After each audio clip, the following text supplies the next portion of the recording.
Friends, we can all see that many white bloggers have millions of followers. Please support me too because my followers are still few. Black bloggers also deserve to be famous. My friends, let's unite and lift each other up. Please press subscribe button and like. Officer Derek Sullivan's boots echoed on the pristine sidewalk of Brookhaven, a wealthy enclave in suburban America. He spotted a well-dressed black man standing in front of a luxurious home, his expression twisted with disdain. "What do you think you're doing here, boy?" Sullivan barked, his voice slicing through the morning calm. The man turned, his demeanor calm yet firm. "Officer, I live here." "Shut your mouth," Sullivan retorted, grabbing the man's wrist and twisting it to inspect his watch. "Is this Rolex stolen? Are you breaking into these houses?" He shoved the man backward, slamming him against a sleek black car. "Turn around. Hands behind your back. Now." "Officer, please," the man pleaded, his voice steady despite the aggression. "I live in this house." Sullivan laughed cruelly. "Sure you do. And I'm Barack Obama." The man's suit crumpled against the car's hood, but his calm voice barely concealed his fury.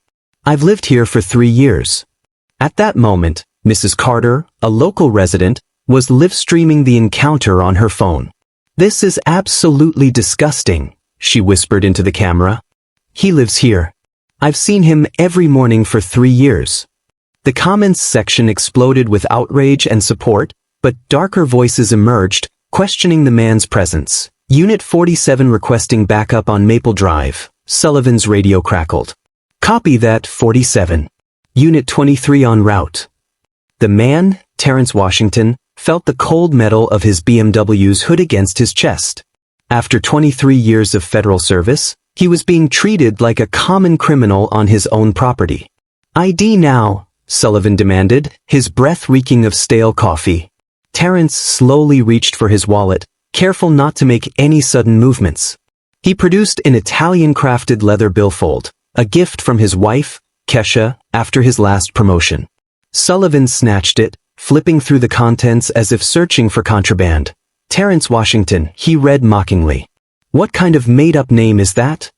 "It's my name, officer," Terrence replied, his voice steady. Sullivan held up a Federal Credit Union Platinum card, scrutinizing it with suspicion. "Where'd you steal this from?" "It's government-issued," Terrence replied, his patience wearing thin. Across the street, Mrs. Carter's live stream gained traction, her viewers rallying for justice. "Call the FBI. This is 2025, not 1955. But Sullivan was undeterred. "You got a permit for this neighborhood, boy? Rich folks around here pay good money to keep your kind out." "Officer Sullivan," Terrence said, reading the nameplate with deliberate clarity. "I'm going to ask you to step back." "You'll ask me?" Sullivan's hand moved toward his taser. "You giving me orders now?" The sound of another patrol car approaching made Terrence's jaw tighten. This was escalating exactly as his civil rights training had predicted. Officer Janet Mills stepped out of the second cruiser, sizing up the scene. Sullivan waved her over, relief evident on his face. "Got a suspicious individual here," he said. "Claims he lives in the Morrison house." Mills glanced at the imposing colonial behind them, easily worth $2 million, then back at Terrence. "Do you have any documentation proving residence?" Terrence reached slowly into his jacket pocket. Both officers tensed, hands moving toward their weapons. He produced a set of keys, the BMW's distinctive fob prominent among them. House keys, car keys, mailbox key. Sullivan grabbed them, examining each one. "Could have made copies. Could have stolen the car," he sneered. "Officers, he's lived here for 3 years," Mrs. Carter shouted from across the street. "His name is on the mailbox."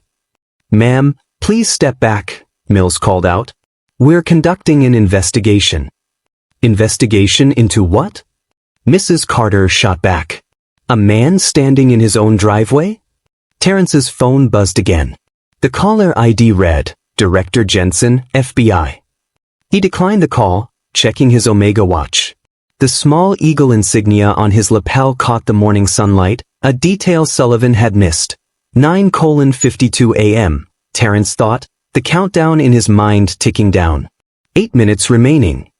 What's funny, boy? Sullivan's voice grew louder, more aggressive. You think this is some kind of joke? No, officer. I think this is exactly what I expected. Expected? Sullivan's anger flared. Are you saying you planned this? More neighbors emerged, drawn by the commotion. The Hendersons from next door, Mrs. Patterson walking her poodle, the Wilson twins on their morning jog. Some looked concerned, others satisfied, as if they'd been waiting for this moment. Officers, Karen Mitchell, the HOA coordinator, approached with authority. We've had several break-ins lately. Better safe than sorry. I've lived here since 2022, Terrence said quietly. I've never met with any HOA coordinator. Because you're not supposed to be here, Karen replied coldly. This neighborhood has standards. The live stream was viral now, hashtags trending. Hashtag Hatchbrookhaven, hashtag racial profiling, hashtag justice for Terrence. But Terrence wasn't watching social media, he was watching his Omega counting down. 9:56 a.m., he thought. 4 minutes remaining. Sullivan stepped closer, invading personal space. I think we need to take a ride downtown. On what charge? Terrence asked, meeting Sullivan's gaze. Trespassing? Public disturbance? Failure to comply with lawful orders. The handcuffs clicked into place, biting into Terrence's wrists as Sullivan forced him against the patrol car. You have the right to remain silent, Sullivan began, satisfaction dripping from his voice. Officer Sullivan, Terrence interrupted, badge number 4471. I want you to remember that number. Sullivan paused mid-sentence. What did you say? Your badge number. 4471. I want you to remember it. Are you threatening me, boy? I'm simply asking you to remember your badge number. 9:58 a.m., Terrence thought. 2 minutes remaining. The third patrol car arrived with Sergeant Rodriguez behind the wheel. He assessed the scene, handcuffed black man, 2 officers, growing crowd, phones recording everywhere. What have we got? Rodriguez asked. Trespassing suspect, Mills reported. Claims he lives in the Morrison house. Rodriguez looked at the imposing colonial, then at Terrence's obviously expensive attire. Any ID? Sullivan held up the wallet. Says Terrence Washington. Probably fake. Those are hard to counterfeit, Rodriguez said, examining the Federal Credit Union card closely. Probably stolen. Ma'am, I'm the HOA coordinator, Karen interjected. I know everyone who belongs here. Mrs. Carter's live stream exploded, the viewer count climbing. This is disgusting. Where are the civil rights lawyers? Someone call the FBI. Rodriguez studied Terrence more carefully. Mr. Washington, can you provide proof of residence?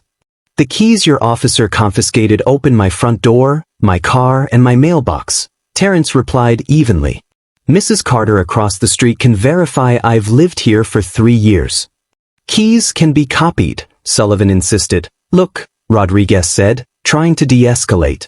Let's just verify the residence. No, Sullivan stepped forward aggressively. I'm not playing games with this. He's trespassing. What threats? Rodriguez asked. 9:59 a.m., Terrence thought. 1 minute remaining. Sullivan's phone rang, and he answered mockingly. Hello, this is Officer Sullivan. Your boy Terrence is under arrest. Excuse me? The voice on the other end was sharp, authoritative. I need to speak with Agent Washington immediately. Sullivan's grin faltered. Yeah, right. And I'm the president. Rodriguez stepped closer, alarm bells going off. Sullivan, hang up the phone. But Sullivan was committed now. Listen here, whoever you are. This is a police matter. Your friend is going downtown. Agent Washington is a federal officer. I'm ordering you to release him immediately. Sullivan's face went pale. What? 10 a.m., Terrence thought. The call. Sullivan's voice cracked. You're really FBI? Director Jensen, Federal Bureau of Investigation. Agent Washington is my assistant director for the Civil Rights Division. The crowd gasped. The live stream exploded with comments. Oh my God, he's really FBI. Those cops are so screwed. Officer Sullivan, Jensen said, her voice cutting through the chaos. I believe we spoke on the phone. Sullivan's voice came out as a croak. You're really FBI? Agent Washington is my assistant director for the Civil Rights Division. This incident is now a federal record. The crowd murmured, the weight of the moment sinking in. This is systematic bias in action, Jensen continued. Officer Sullivan made assumptions based solely on race and perceived social status.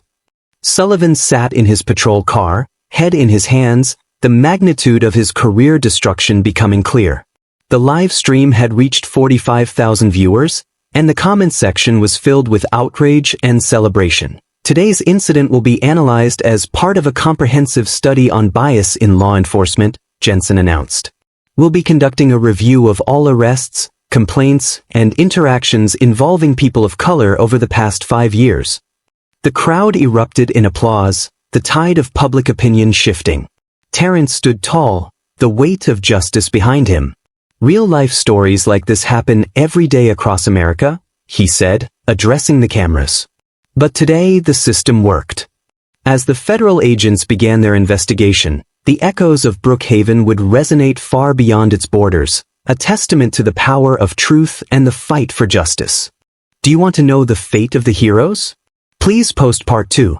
Subscribe to the channel and continue watching. Your opinion and support are important to me. Leave it in the comments.